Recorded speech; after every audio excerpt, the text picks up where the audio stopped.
Radiance Eternity. High-rise apartments in the heart of OMR. See what OG luxury feels like.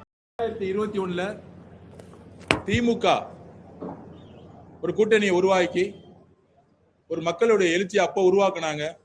ஏன்னா அன்னைக்கு அதிமுக பிஜேபியோட சேர்ந்து மிகப்பெரிய ஊழல்ல ஆட்சி உருவாக்குறதுனால அன்னைக்கு ஒரு எழுச்சி இருந்துச்சு.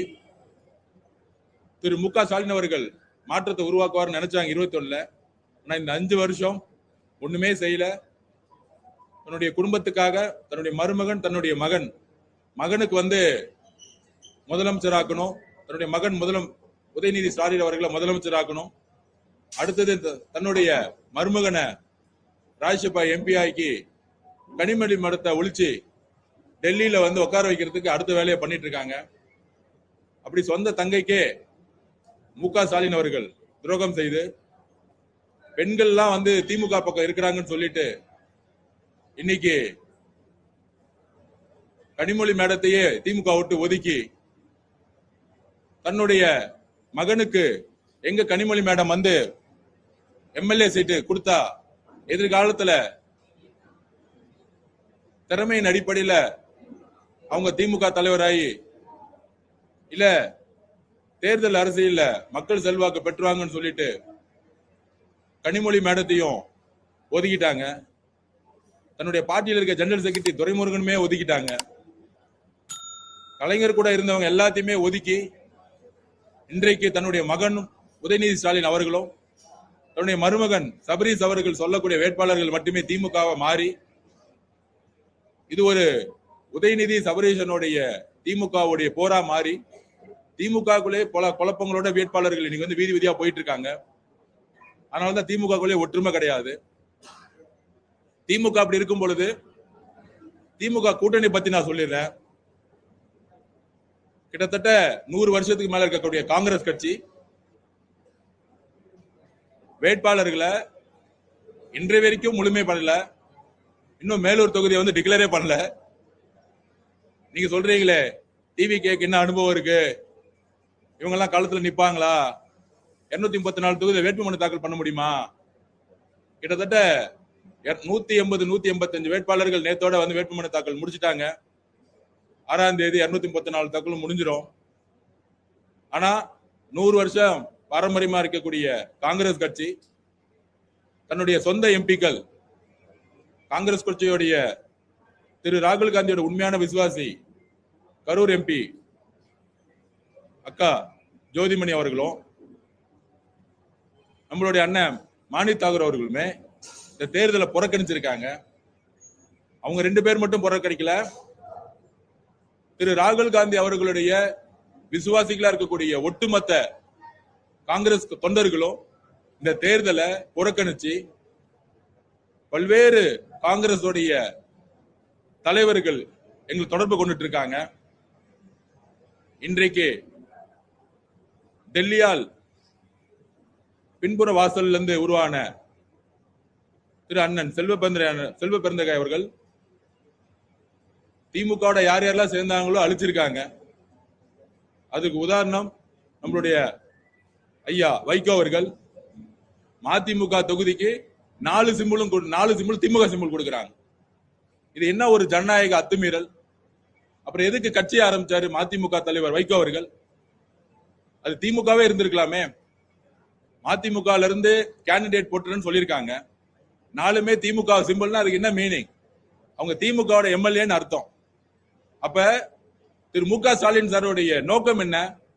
திமுகவை தவிர எந்த கட்சியும் எப்படி பிஜேபி கூட சேர்ந்தவங்க எல்லாமே அந்த கட்சியை பீகார்ல எப்படி நிதிஷ்குமார் அவர்களை ஒழிச்சு எப்படி அந்த கட்சியை கைப்பற்றுறாங்களோ அதே மாதிரி திமுகவுடைய மு க ஸ்டாலின் அவர்கள் பிஜேபிக்கும் மு க ஸ்டாலினுக்கும் வித்தியாசமே கிடையாது.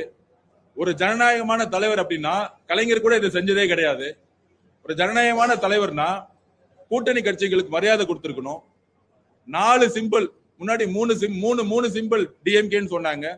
ஒரு சிம்பிள் விட்டு வச்சிருந்தாங்க. இன்னைக்கு நாமினேஷன் முடியறதுக்குள்ள 4மே டிஎம்கே சிம்பிள்னு சொல்லிட்டாங்க. பத்திரிகையாளர்கிட்ட கேட்கிறேன், ஜனநாயகத்தின் மீது நம்பிக்கை வச்சல் மேல கேட்கிறேன், ஏன் மதிமுக மறுமலர்ச்சி திராவிட முன்னேற்ற கழகத்திற்கு 4 தொகுதி நின்னு வெற்றி பெற முடியாதா? அவங்க ஓன் சிம்பிள் நின்னு தானே வந்து அன்னைக்கு திருச்சியில் ஜெயிச்சாரு. சோ மதிமுகல வைகோ அவர்களுக்கு ஒரு நிலைப்பாடு, மகன் துரை வைகோ அவர்கள், அண்ணன் துரை வைகோ அவர்கள், அவருக்கு ஒரு நிலைப்பாடு இருக்கு, அவரோட மகனுக்கு ஒரு நிலைப்பாடு இருக்கு. அதே மாதிரி கேப்டன் விஜயகாந்த் அவர்களுடைய குறிக்கோள் என்ன? இந்த தீய சக்தி திமுக ஒழிக்கணும்.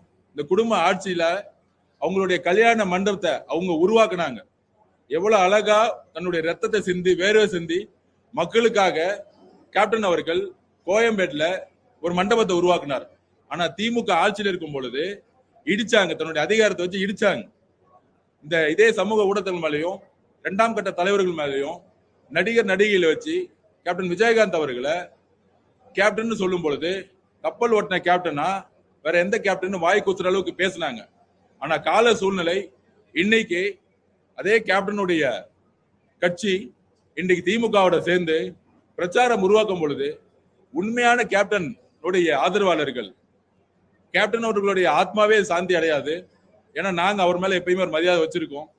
அந்த அளவுக்கு இப்ப கேப்டன் அவர்களுடைய மகன் விருதுநகர்ல போட்டிடுறாரு, அவருக்கே இந்த கூட்டணியில் மேல உடன்படிக்கைன்னு தகவல் வந்துகிட்டு இருக்கு. சோ மதிமுக, கேப்டன் விஜயகாந்த் கட்சி அவர்கள், தேமுதிக, அதுக்கப்புறம் காங்கிரஸ் இருக்கக்கூடிய அண்ணன் செல்வ பெருந்தகை எல்லாரும் கூட்டணி அமைச்ச பிறகு எங்களுடைய 28 எம்எல்ஏக்கள் வெற்றி பெறுவாங்க, நாங்கெல்லாம் சேர்ந்து வேலை பார்ப்போம், திமுகவோட சேர்ந்து வேலை பார்ப்போம்னு பேட்டி கொடுப்பாரா? எலெக்ஷன் முடிஞ்ச உடனே நான் ராஜினாமா செஞ்சிருவேன், எலெக்ஷன் முடிஞ்ச உடனே நான் வந்து ஸ்ரீபெரும்புத்தூரோட எம்எல்ஏவா இருப்பேன், ஸ்ரீபெரும்புத்தூர்ல அவர் போன மக்கள் வந்து விரட்டி அடிக்கிறாங்கிறது அது வேற கதை, அவரே ஜெயிக்க முடியாது. சோ அப்படி இருக்கும் பொழுது காங்கிரஸோடைய இங்க மாநில தலைவர் நான் எலெக்ஷன் முடிஞ்சோட ரிசைன் பண்றேன்னா இப்ப என்ன அர்த்தம்? திமுகவுடன் காங்கிரஸ் வந்து சேரக்கூடாதுன்னு ஒட்டுமொத்த தொண்டர்களும் சரி, காங்கிரஸ் இருக்கக்கூடிய தோழர்களும் சரி, அந்த உணர்வையும் மீறி திரு செல்வ பெருந்தகை அவர்கள் கூட்டணி பின்புற வாசல் வழியா வச்சதுனால இன்னைக்கு காங்கிரஸ் தொண்டர்களுடைய அழுத்தமே அவருடைய ரெசனேஷன் பண்ண போறேன்னு சொல்லக்கூடிய ஒரு முடிவை இவ்வளவு சீக்கிரம் தேர்தலுக்கு முன்னாடியே எடுத்திருக்காங்கன்னா இந்த கூட்டணி எப்படி ஜெயிக்கும்? இதுதான் நான் பத்திரிகையில இந்த ஊடகங்களை உட்கார்ந்துகிட்டு பெரிய அறிவாளிங்க மாதிரி திமுக கிட்ட காசு வாங்கிட்டு கிட்டத்தட்ட மாசத்துக்கு 1 லட்சம் 2 லட்சம் ரூபாய் காசு வாங்கிட்டு ஒரு தோற்றத்தை உருவாக்குறாங்களே திமுக கூட்டணி ஜெயிக்கணும்னு. இதெல்லாம் இந்த கேள்விக்கெல்லாம் அவங்களால பதில் சொல்லுங்க. அவங்களால பதில் சொல்லவே முடியாது. ஏன்னா 21ல உருவாக்குன கூட்டணி கிடையவே கிடையாது. அதுலயும் லேட்டஸ்டா அண்ணன் திருமானனுடைய பேட்டியை பார்த்திருப்பீங்க. கண்டிப்பா நான் அது வந்தாகணும். அண்ணன் ஒரு வாரத்துக்கு முன்னாடி அவர் பேசும்போது எவ்வளவு சந்தோஷமா பேசியிருப்பாருன்னு பார்த்திருப்பீங்க. மக்கள்கிட்ட நான் மாநில அரசியலுக்கு மக்களுக்காக நான் வரேன், நானு காட்டுமன்னார் கோயில்ல நான் நிக்க போறேன், விசிகேவை பலப்படுத்த போறேன், அதனால வந்து புதியவர்கள் எல்லாம் வாய்ப்பு கொடுத்து கட்சியில யார் யாரெல்லாம் திமுகவோட ஆதரவு இருந்தாங்களோ, இப்ப ஷானவாஸுக்கு வந்து எம்எல்ஏ சீட்டு வேணும்னா அண்ணன் திருமானன்ட்ட கேட்டிருக்கணும், எந்த தொகுதி வேணும்னு கேட்டிருக்கணும். ஆனா அவர் முதலமைச்சர்கிட்ட போய் ஸ்ட்ரெயிட்டா கேட்டாரு, அது திருமானனுக்கே தெரியல. சோ இந்த மாதிரி ஒவ்வொரு கட்சியிலையும் திமுகவுடைய விசுவாசிகளையும் அடிமைகளையும் உருவாக்கிட்டு ஒவ்வொரு கட்சியும் கைப்பற்றுறதுதான் திமுகவுடைய மிகப்பெரிய சூழ்ச்சி. அது என்னன்னா பணபலம், அவங்களுடைய ஊழல், அப்புறம் அதிகாரம். இந்த குடும்பம் மட்டுமே இருக்கக்கூடிய அதிகாரம் மற்ற கட்சிகளையும் சூறையாடுறாங்க, மற்ற கட்சிகளுடைய உழைப்பையும் திருடுறாங்க, மற்ற கட்சிகளுடைய தொண்டர்களை அவமானப்படுத்துறாங்க. ஒவ்வொரு கட்சிக்கும் பெரியார் என்ன சொன்னார்? ஒரு தனி மனிதனை பார்த்து சொன்னார், சுயமரியாதையோட இருக்கணும்னு சொன்னார். சுயமரியாதை எங்கிருந்து வருந்தது? தன்னுடைய சொந்த கால நிக்கிறதுல இருக்கு. சோ ஒவ்வொரு கட்சியும் தொண்டர்களை உருவாக்கி ஒரு கொள்கையை உருவாக்கி ஒவ்வொரு கட்சியும் தேர்தல் அரசியல நிக்கிறதுக்கான காரணம் தன்னுடைய கட்சி தன்னுடைய கொள்கையை மக்கள்கிட்ட நிலைநாட்டி வெற்றி பெற்று எம்எல்ஏக்களை உருவாக்குறதும் எம்பிக்களை உருவாக்குறதும் மக்களுக்கு சேவை செய்யறதுதான். ஆனா அந்த அடிப்படை கடமையான ஜனநாயகத்தையே திமுக குழி தோண்டி தன்னுடைய சொந்த கட்சிக்கே இது புதைச்சிச்சு. எதிர்கட்சிக்கு சேர்ந்த அரசியல் வேற, எங்களை பாக்குற அரசியல் வேற. ஆனா 24 கட்சி கூட்டணின்னு சொல்றாங்களே, அதுல 7 கட்சிக்கு மேல பேர் யாருக்கும் தெரியாது மக்களுக்கு. சோ அப்படி இருக்கும் பொழுது கம்யூனிஸ்ட் தோழருக்கு அழுத்தம் கொடுத்து 6ல இருந்து 5ஆ குறைச்சி அவங்களை சிறுமைப்படுத்தி அவங்க அந்த கட்சியை வந்து ஒழிக்கிறதுக்கான வேலையை செய்யறது தமிழக வெற்றி கழகம் கிடையாது, திமுகங்கிறத நான் பதிவு பண்ணி ஒவ்வொரு 5 வருஷமும் தேர்தல் வரும்பொழுது மட்டும்தான் திமுக கடைசி 5 நாள்ல நாமினேஷனுக்கு முன்னாடி இந்த திருட்டுத்தனத்தை செய்யுது. அதை நாங்கள் வன்மையாக கண்டிக்கிறோம். எங்கெல்லாம் ஆதிக்கம் இருக்கோ, எங்கெல்லாம் ஜனநாயகத்துக்கு எதிராக ஒரு செயல் இருக்கோ அங்கெல்லாம் பெரியார் குரல் கொடுத்தார், அண்ணா குரல் கொடுத்தார். ஆனால் அண்ணா உருவாக்கிய கட்சி, ஜனநாயகத்துக்காக உருவாக்கிய கட்சி, அன்னைக்கு எப்படி வந்து பக்தவச்சலம் வந்து காங்கிரஸ்ல ஒரு அதிகார மீறலை உருவாக்கும் பொழுது மக்கள் எரிஞ்சாங்களோ, அதே மாதிரி ஸ்டாலின் சார் இன்னைக்கு ஒரு பக்தவச்சலமாக மாறி இருக்கிறாரு. அவரு கூட்டணி கட்சியே ஒழிக்கிறதுக்கான எல்லா வேலையும் பார்த்திருக்காரு. அதோட இதுதான் மதிமுகவை தன்னுடைய சுயத்தை ஒழித்து 4 எம்எல்ஏ திமுகவா மாத்தி இன்னைக்கு அந்த கட்சியே ஒழிச்சிருக்காரு. அதுல லேட்டஸ்டா விடுதலை சிறுத்தைகள் கட்சி அண்ணன் திருமாவண்ணன் ஒரு வாரத்துக்கு முன்னாடி நான் மாநில அரசுக்கு வரேன், மாநில அரசியல தேர்தல் முடிஞ்சோடனே களம் மாறுன்னு அவர் சொன்ன நோக்கம் என்ன, நான் வரும்பொழுது விசிகாவை இன்னும் வந்து அடுத்த 2031 வளர்ச்சி உருவாக்க போறேன் அப்படி ஒரு அர்த்தத்தை சொன்னாரு. ஆனால் அண்ணா வந்து நேற்று தேர்தல் அரசியலுக்காக அவர் எப்பயும் சொல்ற மாதிரி தான் பிஜேபி தமிழ்நாட்டுல வந்துரும், அதுக்காக தன்னை தியாகம் பண்ணலாம். ஆனா ஒரு எம்எல்ஏவா எவ்வளவு பெரிய சீனியர் லீடர் அவரு, தன்னுடைய மகன் இது வரைக்கும் எம்எல்ஏவே ஜெயிச்சது இல்ல, ஆனா எம்எல்ஏ ஆக்கி மினிஸ்டர் ஆக்கி ஒரே வருஷம் துணை முதலமைச்சர் ஆக்கி இன்னும் 2 வருஷத்துல முதலமைச்சர் ஆக்குன்னு தன்னுடைய மகனுக்காக மு.க. ஸ்டாலின் அவர்கள் உதயநிதிக்காக, அரசியலே தெரியாத உதயநிதிக்கு வந்து இவ்வளவு தூரம் சண்டைப்படும் பொழுது 40 வருஷமா தலித் சகோதரர்களுக்காக மட்டுமல்ல, இஸ்லாமிய சகோதரர்கள், கிறிஸ்துவ சகோதரர்கள், தமிழ்நாட்டுல ஒவ்வொரு பிரச்சனை நடக்கும் பொழுது தமிழ் தேசியத்துக்காக குரல் கொடுத்த அண்ணன் திருமாவண்ணன் அவர்கள் நிலைமை இன்னைக்கு எப்படி இருக்குன்னா, திரு மு.க. ஸ்டாலின் அவர்கள் தன்னுடைய மகன் உதயநிதிக்காக மட்டுமே மாநில அரசியலுக்கு வரக்கூடாதுன்னு கண்டிப்பா சொல்றேன். அழுத்தம் சொன்னா அது அண்ணனை வந்து சிறுமப்படுத்துற மாதிரி நான் சொல்லல. ஆனால் ஒரு பெரிய வேண்டுகோளை வச்சு அவரை மாநில அரசியலுக்கு திரும்ப கூடாதுன்னு சொன்னது திரு மு.க. ஸ்டாலின் அவர்கள். திரு உதயநிதி அவர்கள் தனிப்பட்ட முறையில கூப்பிட்டு பேசினாரு. கரெக்டா 4 நாளுக்கு முன்னாடி திரு சபரீஷ் அவர்கள் தனிப்பட்ட முறையில மீடியால நீங்க வேணா கேட்டு பாருங்க, இல்ல போன் அவருடைய போன் எங்க இருந்துச்சுன்னு பார்த்து பாருங்க. சபரீஷ் அவர்கள் 4 நாளைக்கு முன்னாடி கூப்பிட்டு, சபரீஷ் யாருங்க, நான் திருப்பி கேட்கிறேன், முதலமைச்சருடைய மருமகன் ஒரு ஐடென்டி எடுத்துட்டா யாரு, ஒரு ஜீரோ.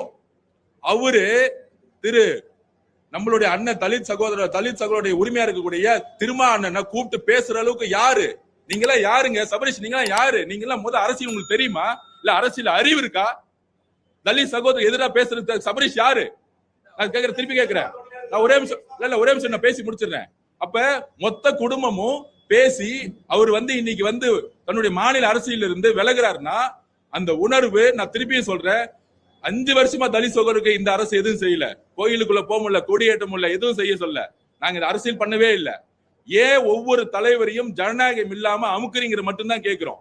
எங்களுடைய குரல் என்ன, எங்க ஆதிக்கம் இருக்கோ, எங்க ஜனநாயகம் இல்லையோ தயவு செஞ்சு நாங்க அரசியல் பேசல. இதுல ஒரு பெரிய தால் லீடர், ஒரு 40 வருஷமா வந்து ஸ்ட்ரீட்ல இருந்த லீடரு சந்தோஷமா முதல் நாள் அனௌன்ஸ் பண்ணாரா இல்லையா, நீங்க பாத்திருப்பீங்க வீடியோவை. என்ன காரணம் சொன்னார், இப்ப கூட முடிக்கும் போது என்ன சொன்னாரு, எனக்கு ஒரு ஆசை இருந்துச்சு எம்எல்ஏ ஆகணும்னு. அந்த ஆசையே 4 நாள்ல மாறுச்சு, 5 நாள்ல மாறுச்சு.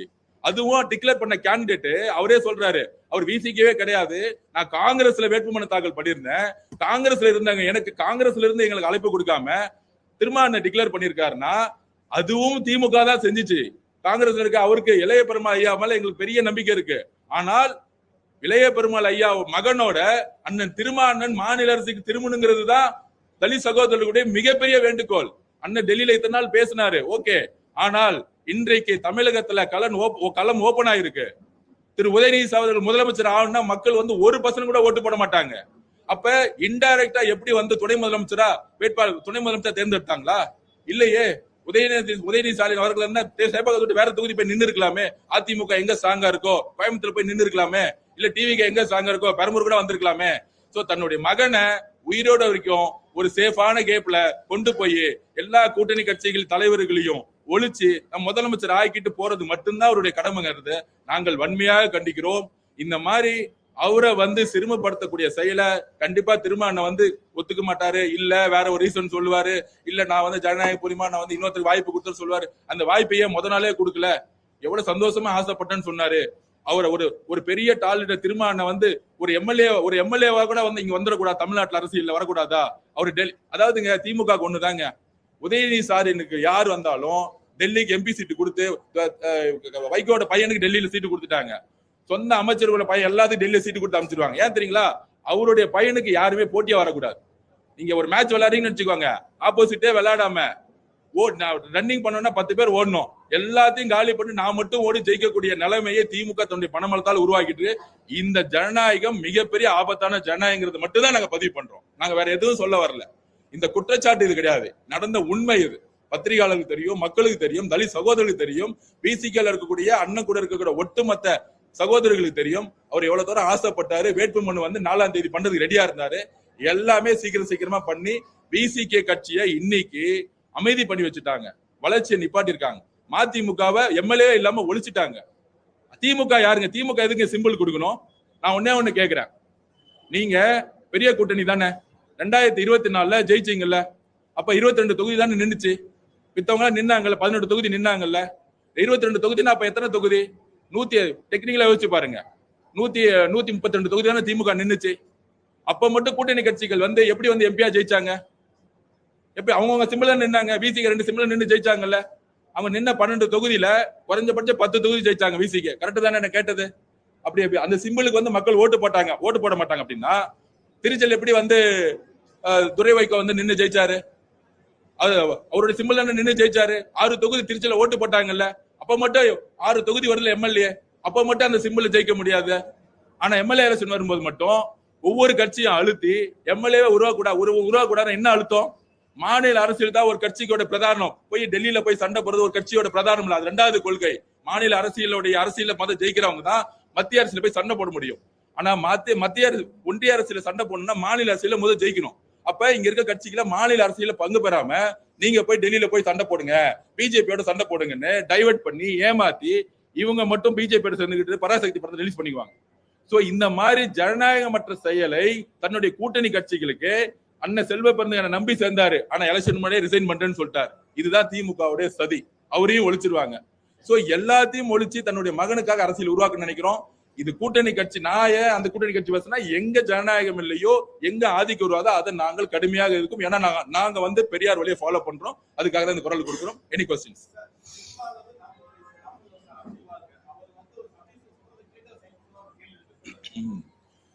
அதாவதுங்க, அண்ணனுடைய நோக்கம் ஒன்னே ஒண்ணுதான். பிஜேபி தமிழ்நாட்டுல வரக்கூடாதுன்னு ரிப்பீட் பண்ணிட்டே இருக்கிறார்.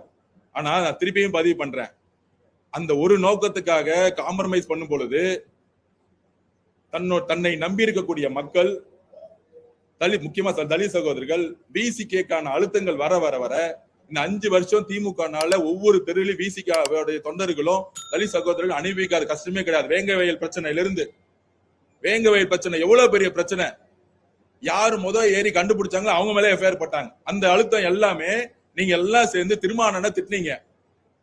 திருமாவளவன் மேல தவறு கிடையாது, அவர்கிட்ட அதிகாரம் கிடையாது, அவர் மினிஸ்டர் கிடையாது, அவர் முதலமைச்சர் கிடையாது. நான் திருப்பியும் சொல்றேன். ஆனால் பிஜேபி வரக்கூடாதுன்னு ஒரு கூட்டணி வச்சுக்கிறதுக்காகவே அவருடைய அழுத்தத்தை அவர் வந்து ஃபேஸ் பண்ணிட்டு இருக்காரு. ஆனா முதலமைச்சரை பார்த்து எத்தனை பேர் அந்த கொஸ்டின் கேட்டாங்க? தலித் சகோதரருக்கு பிரச்சனை ஆச்சுன்னா உடனே திருமாவளவன், உடனே ராஜா அண்ணன் பார்த்து கொஸ்டின் கேட்கணும். ஆனா தலித் சகோதரருக்கு பிரச்சனை ஆச்சுன்னா முதலமைச்சர் பார்த்து யாரும் கொஸ்டின் கேட்க மாட்டாங்க. உதயநிதி ஸ்டாலின் அவர்கள் வந்து ஏன் வந்து அங்க போலன்னு கேட்க மாட்டீங்க? டெப்டி சிஎம்மா இருக்கிறார், ஏன் அங்க போலன்னு கேட்க மாட்டீங்க? வேங்கவேல் பிரச்சனைக்கு ஏன் இது வரைக்கும் உதயநிதி அவர்கள் போலன்னு கேட்க மாட்டீங்க? இந்த உளவியல் இருக்கு பாருங்க, இந்த உளவியல் வந்து மீடியா உளவியல் இருக்கு பாருங்க. பெண்ணுக்கு ஏற்பட்ட பிரச்சனைனா பெண்ணு தான் போகணும். அங்க வந்து தூத்துக்குடியில பிரச்சனை ஆயிடுச்சுன்னா கனிமொழி மேடம் தான் அங்க போகணும். கனிமொழி மேல கோபத்துல உள்ள விடணும். அட்லீஸ்ட் கனிமொழி மேடம் உள்ள போனாங்க, பிரச்சனை. ஆனா உதயநிதி அவர் போனாரா? டெப்டி சிஎம்மா இருந்துட்டு முதலமைச்சர் போனாரா? ஒரு 12ஆம் கிளாஸ் பொண்ணு ரேப் ஆயிருந்துச்சுன்னா போக கூடாது சட்டப்படி. ஆனா செத்து போன பிறகு போகாம இருந்த நாடு எந்த முதலமைச்சராச்சும் நீங்க பாத்திருக்கீங்களா? எந்த முதலமைச்சராச்சும் பாத்திருக்கீங்களா? இதுதான் எங்களுடைய வருத்தம், இங்கதான் எங்க வலி. இந்த முதலமைச்சர் செயல்படாம இருக்கிறாரு. நான் அவர் முட்டாள்னு திட்டினேன், அதுக்கு நான் வருத்தப்படுறேன். ஆனா ஏன் திட்டினேன்? ஒரு பொண்ணு இறந்து ரேப் ஆகி 18 மணி நேரம் காவல்துறை போவே இல்லை. அந்த தகவல் கிடைச்சும் முதலமைச்சர் ஸ்டாலின் சார் இன்ன வரைக்கும் அவர் வீட்டுக்கு போல. அந்த அம்மா பார்த்து அழும்போது அந்த வலி வந்துச்சு. அதனாலதான் நான் பேசினேன். ஒருத்தர் தனிப்பட்ட முறையில் திட்டுறது என்னுடைய நோக்கம் இல்ல. அந்த வலியை பார்க்கும்போது வழியில நான் பேசினது.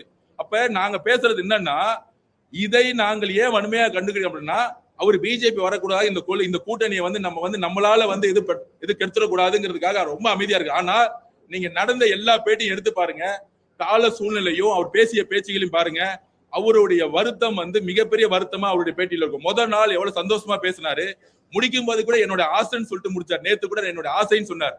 ஒரு 40 வருஷ டால் லீடர் ஒரு சிங்கிள் எம்எல்ஏ தொகுதி நிக்க கூடாதா? என்ன வழி? முதல் நாள் சொன்னவரு ஏன் லாஸ்ட் நாள் இன்னைக்கு இளைய பெருமாள் காங்கிரஸ் கட்சியில இருக்கவருக்கு ஏன் சீட்டு கொடுக்கணும்? சோ இதுக்கு பின்னாடி பெரிய அரசியல் இருக்கு. திமுகவுடைய அரசியல் தன்னுடைய மகன் உதயநிதி ஸ்டாலினுக்கு வே கிரியேட் பண்றாங்க. ஒன்னே ஒண்ணு சொல்றேன், காலமும் இயற்கையும் நேரமும் எந்த தலைவர் அழுத்தத்தின் மூலமா உருவாறாங்களோ அவங்கதான் ஜெயிப்பாங்க. எழுதி வச்சுக்குவாங்க. பக்தாச்சோளம் ஜெயிச்சதே கிடையாது. ஏன்னா காமராஜர் மாதிரி அவர் வந்து உருவாகல. இந்த மாதிரி உதயநிதி ஸ்டாலின் அவர்கள் உருவாக்க பாக்குறாங்க. கண்டிப்பாக அவங்க அப்பா காலத்துக்கு அப்புறம் அவர் எம்எல்ஏ கவுன்சிலர் கூட ஆக முடியாது. அது காலம் உணர்த்தோ. அதை நான் இப்ப பதிவு பண்றேன். நெக்ஸ்ட்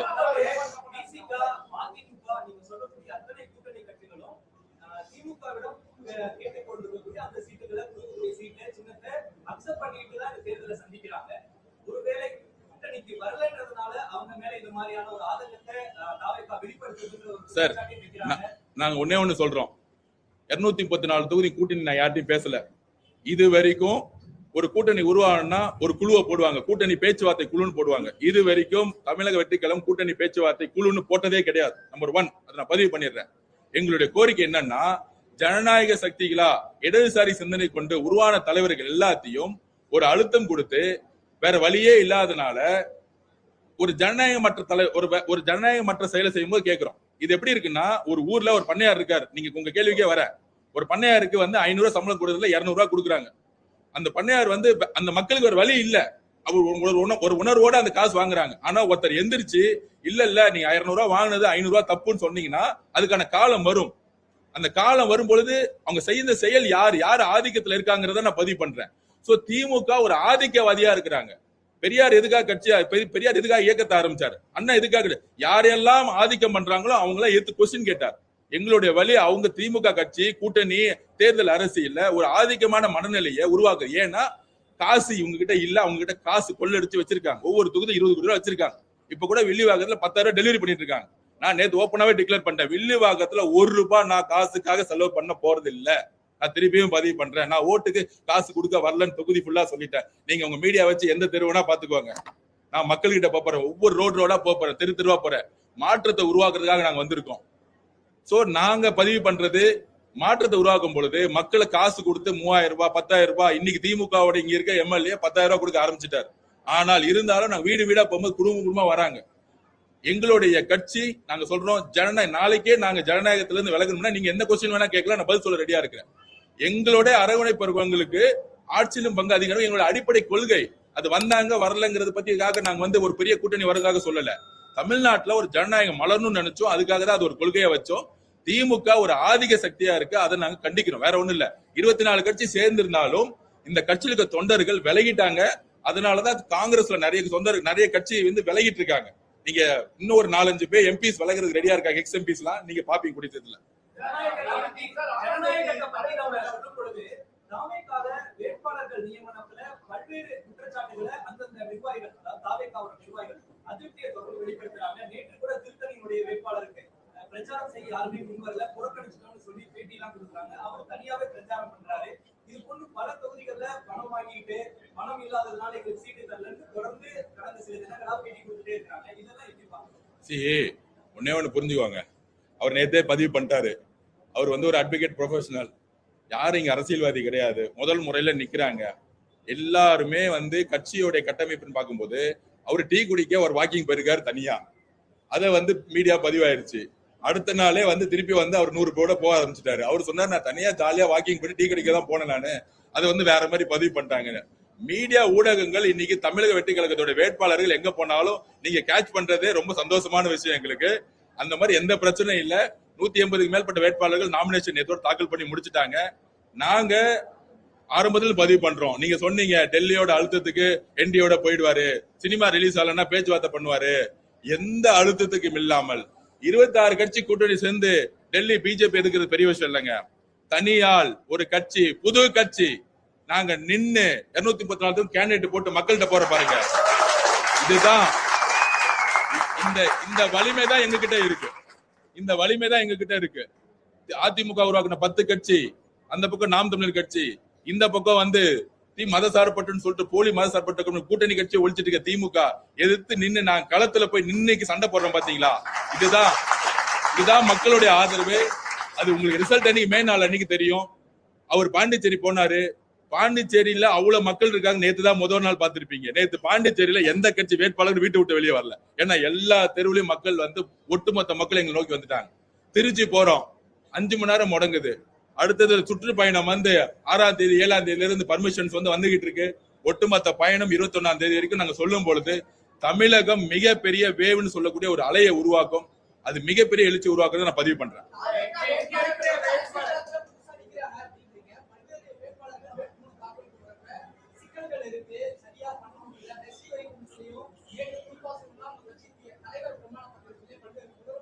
இல்ல ஜனநாயகத்துல கான்ஸ்டிடியூஷன் ரைட்ஸ் இருக்கு வேட்பாளர்களுக்கு.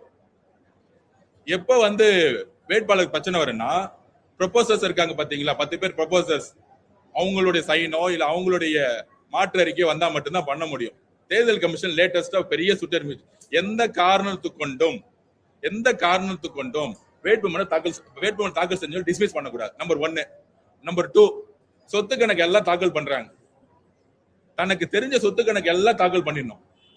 ஒருவேளை சம்டைம் பாத்தீங்கன்னா இந்த பில்டிங்கோட வேல்யூ கைட்லைன் வேல்யூ இருக்கும், சம்டைம் மார்க்கெட் வேல்யூ இருக்கும், அதுல ஏதாவது ஒரு கொஸ்டின் ரைஸ் ஆகுதுன்னா திருப்பியும் எத்தனை டிராஃப்ட் வேணா நம்ம பதிவு பண்ண முடியும். 6ஆம் தேதி முடிகிற வரைக்கும் ஒரு வேட்பாளர் வந்து 4 ஃபைல் பண்ண முடியும், 4 அப்ளிகேஷன் ஃபைல் பண்ண முடியும். அதுல எத்தனை அப்ளிகேஷன் வேணா நீங்க ஆட் பண்ண முடியும். சோ சிறு தவறுகள் இருக்கும் பொழுது உடனடியாக கவனத்துக்கு வரும் பொழுது அது அப்ளிகேஷனை நார்மலா பதிவு பண்ணிருக்கும். திரு மு க ஸ்டாலினோட ஏஜ் முன்னாடி மாத்தி போட்டிருக்காங்க, திருப்பி வந்து நியூ அப்ளிகேஷன் ஃபைல் பண்ணாங்க. இதெல்லாம் வந்து ஒரு நடைமுறையான ஒரு இயற்கையான ஒரு சம்பவமே தவிர, அதுக்கப்புறம் தன்னுடைய சில பேருக்கு வந்து தன்னுடைய மனைவியோட ரெக்கார்ட்ஸ் இருக்கும், அது வந்து அட்மை நாலேஜ் தான் போடுவாங்க. சில பேருக்கு தெரிஞ்சிருக்கும், சில பேர் தெரியாம இருக்கும். நீங்க வந்து இப்ப இருக்க கரெக்ட் பினான்ஸ் மினிஸ்டர், டெல்லியோட பினான்ஸ் மினிஸ்டர் வந்து பாத்தீங்கன்னா எனக்கு வந்து தெரியலன்னு சொல்லிட்டு நாமினேஷன் பண்ணியிருந்தாங்க. சோ இந்த மாதிரி சின்ன விஷயங்கள் சோசியல் மீடியால வந்து சும்மா ரூமர்ஸ் பரப்பப்படுது. அது வந்து உங்களுக்கு தெரியும், யாரு வந்து பெண் நிறுவனம் வந்து எல்லா ரூமர்ஸும் பரப்பிட்டு இருக்கு. எங்களுடைய நாமினேஷன், தலைவரோட நாமினேஷன் சரி, எல்லாத்தோட நாமினேஷன் சரி, பக்காவா லீகலா பக்காவா போயிட்டு இருக்கு. அது எதெல்லாம் சேர்க்கணுங்கிறத, ஃபார் எக்ஸாம்பிள் இப்ப தலைவர் மேல வந்து 2 எஃப்ஐஆர் போட்டிருக்காங்க. இதுதான் காவல்துறையோட மிகப்பெரிய தவறு. இதுதான் திமுகவோட அரசியல் சொல்றோம். இப்ப என் மேல எஃப்ஐஆர் போட்டா இதுவும் தெரிஞ்சுக்கணும். அது சோசியல் மீடியா நிறைய விமர்சனம் பண்ணிட்டு இருக்காங்க. இப்ப என் மேல எஃப்ஐஆர் போட்டா எனக்கு வந்து நோட்டீஸ் சர்வ் பண்ணிருக்கணும், நான் அது தெரிஞ்சிருக்கணும், இல்ல விசாரணைக்கு போயிருக்கணும். ஆனா எங்களுக்கு தெரியாமலேயே எஃப்ஐஆர் போட்டு வச்சிருப்பாங்க போலீஸ், அந்தந்த காவல்துறையில. அதெல்லாம் வந்து நான் வந்து நாமினேஷன்ல வந்து ஃபைல் பண்ணல, அதனால வந்து கேன்சல் பண்ண முடியலாம், பண்ணவே முடியாது. அட் மை நாலேஜ் தான் இருக்க முடியுமே தவிர, எனக்கு தெரிஞ்சு எனக்கு நோட்டீஸ் கொடுத்து நான் விசாரிச்சு என் மேல கிரிமினல் குற்றம் இருந்தா நான் பதிவு பண்ணும். எனக்கு தெரியாமலே எஃப்ஐஆர் போட்டு அது வந்து காவல்துறை வந்து திமுகவோட பேச்சை கேட்டுக்கிட்டு உள்ள வச்சிருந்தாங்கன்னா அதெல்லாம் கோர்ட்ல நிக்காது. எலெக்ஷன் கமிஷனோட ரிட்டர்னிங் ஆபீசர் வந்து 1-2 ஃபார்முலா தான் பார்க்க முடியும். சைனிங், இதெல்லாம் அக்கௌண்ட்ஸ் கரெக்டா இருக்கா இல்லையா எல்லாம் வந்து பாத்தீங்கன்னா கிளைம் பண்ணாங்கன்னா கோர்ட்டுக்கு தான் போகுமே தவிர எந்த ரிட்டர்னிங் ஆபீசர் கேன்சல் பண்ற அதிகாரம் கிடையாது. அதுலயுமே இருந்தாலும் வேட்பாளரை கூப்பிட்டு இதெல்லாம் மாத்துங்கன்னு சொல்லக்கூடிய ஒரு ஃபெசிலிட்டியை இப்ப வந்து தேர்தல் கமிஷன் சுற்றறிக்கை மூலம் கொடுத்திருக்காங்க. சோ எல்லா நாமினேஷனும் சிறப்பா செயல்படும். வார் ரூம் டிவிகே கழகத்துல வார் ரூம் வந்து எலெக்ஷன் ஆபீஸ் போட்டு கிட்டத்தட்ட 150 அட்வொகேட்ஸ் வந்து எல்லா வேட்பாளர்களையும் கண்காணிச்சு நாங்க கரெக்டா தாக்கல் செஞ்சுட்டு இருக்கோம். கண்டிப்பா நல்லது நடக்கும்.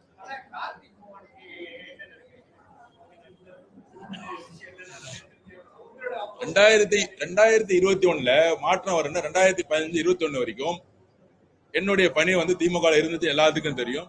அப்ப எல்லாரும் சேர்ந்து ஒரு விஷயத்துக்காக உருவாக்கணும். திரு மு க ஸ்டாலின் அவர்கள் எப்பவுமே சொல்லுவாரு, நான் காமராஜ் ஆட்சி உருவாக்குறதுக்காக தான் வரேன், கண்டிப்பா குடும்ப ஆட்சி இருக்காது, ஊழல் செய்ய மாட்டேன். ஆனா ஜெயிச்ச 3 மாசத்துல தன்னுடைய சபரீஷன் அவரோட நண்பர்கள் சேர்ந்து எல்லா விதமான டிபார்ட்மெண்ட்லயும் ஊழல் செய்ய ஆரம்பிச்சாங்க. அதுல கூட இருந்தவங்கள ஒரு ஆளை இன்னைக்கு சீட்டு கொடுத்திருக்காரு அவரு. சோ என்னை பொறுத்த வரைக்கும் அரசியல் எங்களுடைய நிலைப்பாடு எப்பயுமே ஊழலுக்கு எதிராக இருக்கும். ஆதரவு அர்ஜுனா 2015-21க்காக எதிர்கட்சியா இருக்கும்போது மக்களுடைய பிரச்சனை குரல் கொடுக்கக்கூடிய கேம்பெயின் ப்ரோக்ராம்ல இருந்தேன். ஆனால் எப்பொழுது அதிகாரம் வந்து ஊழல் மற்றும் எதிர்கட்சியா இருக்கும்போது 8 வழி சாலை இருக்கக்கூடாது சொன்னாங்க. ஆனா 8 வழி சாலையில இன்னைக்கு வந்து அதே ப்ராஜெக்ட் பண்ணிட்டு இருக்காங்க. இது மாதிரி எப்பெல்லாம் வந்து மக்களுக்கு எதிராக திரும்பும் பொழுது அங்கிருந்து வேலைக்கு அண்ணன் திருமாவளவன் சேர்ந்தேன். சோ இது தெரிஞ்சதுதான். ஜனநாயகத்துல எல்லாரும் போட்டி இல்லாம், ஒன்னே ஒண்ணுதான், அவங்க காசு நம்பி வராங்க, இங்க இருக்கக்கூடிய ரவுடிசம் நம்பி வராங்க. இப்ப கூட 104ல நான் வந்து ஒரு கவுன்சிலர் என்னுடைய பூத் லெவல் ஏஜென்டோடைய வீட்டுக்கு போயிருந்தேன். அந்த அம்மா வந்து கெட்ட வார்த்தையில பேசியிருக்காங்க, அவதூறா பேசியிருக்காங்க, மிரட்டி இருக்கிறாங்க. சோ இந்த மாதிரி ரவுடிசம் இங்க இருக்கக்கூடிய ஜெயின் இவங்க எல்லாம் சேர்ந்து ரவுடி எங்களோட ஆபீஸ் வந்து தூக்கியிருக்காங்க.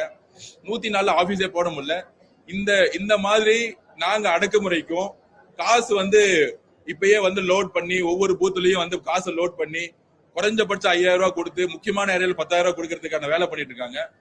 என்னுடைய வேண்டுகோள், வேட்பாளர்கள் யாரா இருந்தாலும் மக்கள்கிட்ட போவோம், உண்மையை சொல்லுவோம், 5 வருஷம் என்ன மாற்றத்தை கொண்டு சொல்லுவோம், ஜனநாயகத்து மேல நம்பிக்கை வைப்போம், மக்கள் மேல நம்பிக்கை மட்டும் இல்ல மரியாதை கொடுப்போம். ஒரு ஓட்டை காசு கொடுத்து வாங்குறதுங்கிறது எங்களுக்கு வந்து அந்த ஒரு தலையை வாங்குறதுக்கான அர்த்தம் இல்ல. ஒவ்வொரு குடும்பத்தோட எதிர்பார்ப்பு அடுத்த 5 வருஷம் 10 வருஷத்துக்கான ஒரு நல்ல ஆட்சி அமையணும், ஒரு நல்ல ஹெல்த் கிடைக்கணும். இங்க ரோடு கிடையாது, கழிவறை தண்ணி எல்லா பக்கம் சுத்திட்டு இருக்கு. அந்த மாதிரி நிறைய பிரச்சனை, அடிப்படை பிரச்சனைகளே இந்த தொகுதியில் இல்ல. அண்ணா நகருக்கும் வில்லிவாக்கத்துக்கும் பாத்தீங்கன்னா பல்வேறு பிரச்சனைகள் எக்கச்சக்கமா இருக்கு. அதை நாங்க மக்கள்கிட்ட பதிவு பண்ணிட்டு இருக்கோம். மக்களும் கிட்டத்தட்ட 10 வருஷமா திமுக எம்எல்ஏ மாறி மாறி வேட்பாளர் போடுறாங்களே தவிர 5 வருஷத்துக்கு முன்னாடி வேற வேட்பாளர், இப்ப வேற வேட்பாளர், இப்ப பக்கத்துல இருந்து இன்னொரு வேட்பாளர். மக்கள் திமுக மேல நம்பிக்கை இழந்துட்டாங்க. நீங்க முதலமைச்சர் குடும்பமே பிரச்சாரம் பண்ணாலும் மக்களுக்கு அவங்களுக்கு தெரியாது. 5 வருஷமா ஏன் முதலமைச்சர் குடும்பம் வந்து வில்லிவாக்கத்துல இங்க இருந்து 5 நிமிஷம் தான் கொளத்தூர், ஏன் முதலமைச்சர் ஸ்டாலின் சார் வில்லிவாக்கம் பக்கம் வரவே இல்லை? இந்த கொஸ்டின் எல்லாம் மக்கள் கேட்கிறாங்க. நாங்கள் மிகப்பெரிய வெற்றியை பெறுவோம்.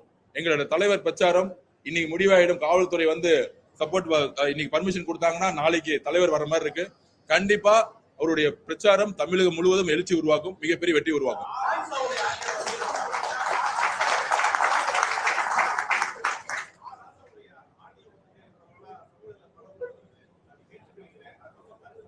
இல்ல அதான் சொல்றேன், கலைஞரால் யாரெல்லாம் உருவாக்கப்பட்டாங்களோ இப்ப வந்து அண்ணன் ஆர் ராசா எங்க இருக்காருன்னு தெரியல, அவர் எங்க பிரச்சாரம் பண்றாருன்னு தெரியல.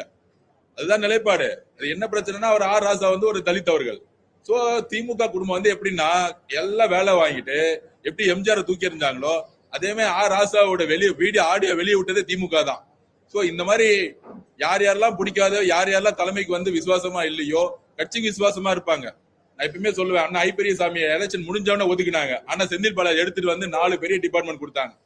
பெரியசாமி அண்ணா அன்னைக்கு 2021 திண்டுக்கல்ல அங்க இருக்கிற 30 தொகுதி ஜெயிக்கிறதுக்கு முக்கியமான காரணம் இருந்தார்.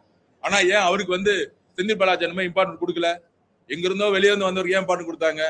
இதுதான் பிரச்சனை. திமுக ஊழல் மட்டுமே செய்யறவங்கள கூட முக ஸ்டாலின் அவர்கள் 5 பேரை கூட வச்சுக்கிட்டு அவங்கள வேலுவர்கள் ஊழல் பண்ணுவாரு, நேரு அவர்கள் ஊழல், இந்த 5 பேரை வச்சுக்கிட்டு திமுக நடத்தினா நான் ஒண்ணு கேட்கிறேன். கொள்கைன்னு பேசுறாங்க. செந்தில் பாலாஜிக்கு பெரியார்னா என்னன்னு தெரியுமா?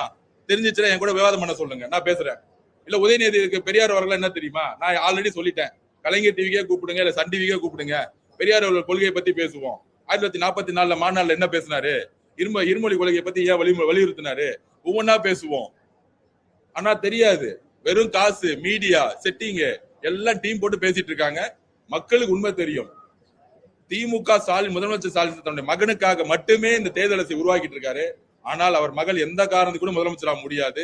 தமிழக மக்கள் 77 எப்படி எம்ஜிஆர் கொண்டு வந்தாரோ எழுதி வச்சுக்குவாங்க. 50 வருஷங்களில் தமிழக வரலாற்றுல அரசியல் மாற்றம் உருவாகிட்டு இருக்கு. இத பத்திரிகையாளர்கள் வந்து நம்புறீங்களோ இல்லையோ, மக்கள் எங்கெங்கெல்லாம் போறாங்களோ நம்பி பாருங்க. நீங்களே தெருவில் போய் விசாரிச்சு பாருங்க. 100 பேர்ல 70 பேர் டிவிக்கேன்னு சொல்லுவாங்க. அது நடக்கும், வெற்றி பெறுவோம். தேங்க்யூ. கூடி சீக்கிரம் அவருடைய பிரச்சாரத்தை 21 வரைக்கும் எங்கெங்க இருப்பாருங்கிறது நாங்க வெளியிடுவோம். தேங்க்யூ.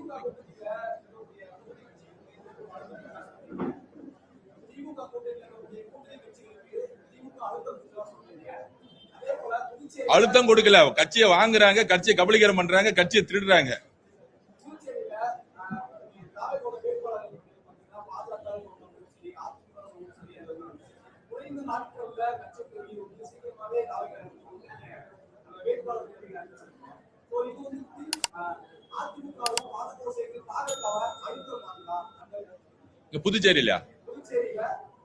புதுச்சேரியில என்ன ரிசல்ட் நேத்தே பாத்திருப்பீங்க.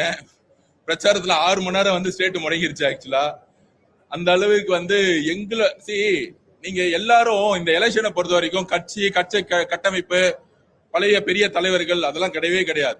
நேத்து வந்தது எப்படின்னா, வந்து பழைய மரங்களை ஒரு புயல் வந்து தூக்கி எறியும் பாருங்க. ஒரு புது விஷயத்த ஒரு புயல் வந்து அழிச்சு புது விஷயத்த உருவாக்கும். அந்த மாதிரிதான் அரசியல் மற்றும் பாண்டிச்சேரி புதுச்சேரியில் நடந்துகிட்டு இருக்கு. கண்டிப்பா எங்களுடைய கால்குலேஷன் 12ல இருந்து 14 எம்எல்ஏ அங்க தாவேக்கா வந்து ஜெயிக்கும்னு வந்து எங்களோட ரிசல்ட் இருக்கு. கண்டிப்பா பாண்டிச்சேரி ஜெயிக்குங்கிறத நாங்க பதிவு பண்றோம்.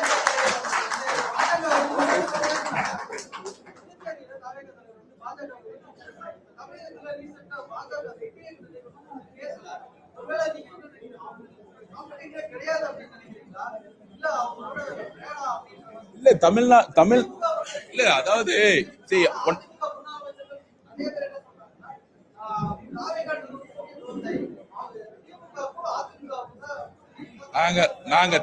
நாங்க திரும்பி பதிவு பண்றோம். ஒரு கேம்ல ஃபைனல்ஸ் வரும்போது ரெண்டு பேர் தான் இருப்பாங்க. இந்தியா மேட்ச் வந்து இந்தியாவுக்கும் ஆஸ்திரேலியாவுக்குன்னா இந்தியா ஆஸ்திரேலியா தான் சண்டை போட முடியும். செமிஃபைனல்ஸ் தோத்தவங்களும் சண்டை போட முடியாது. களத்துல அதிமுகவும் பிஜேபியும் களத்திலே கிடையாது. பிஜேபி காரங்கள பிஜேபியில இருக்க அண்ணாமலையே அவ்வளவு பெரிய விரக்தியில இருக்கிறாரு இந்த கூட்டணிக்காக. உங்களுக்கு அவருடைய பேட்டிகள் செயல்பாடுகளே தெரியும். அழுத்தம் கொடுத்து அவரே அந்த இடத்துல உட்கார்ந்துட்டு இருக்காரு.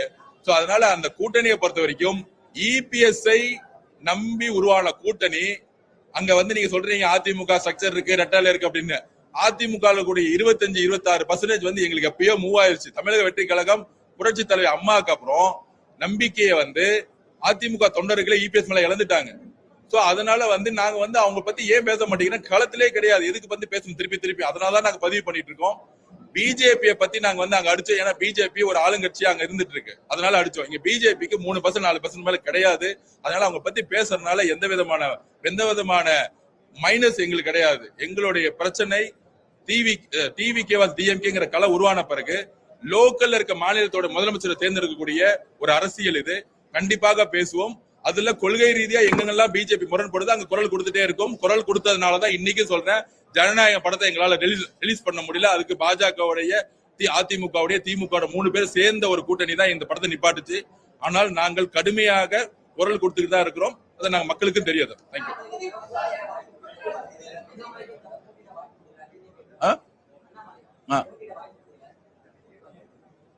அது அவருடைய இஷ்டம். அது அவருடைய இன்டர்னல் இஷ்யூஸ்.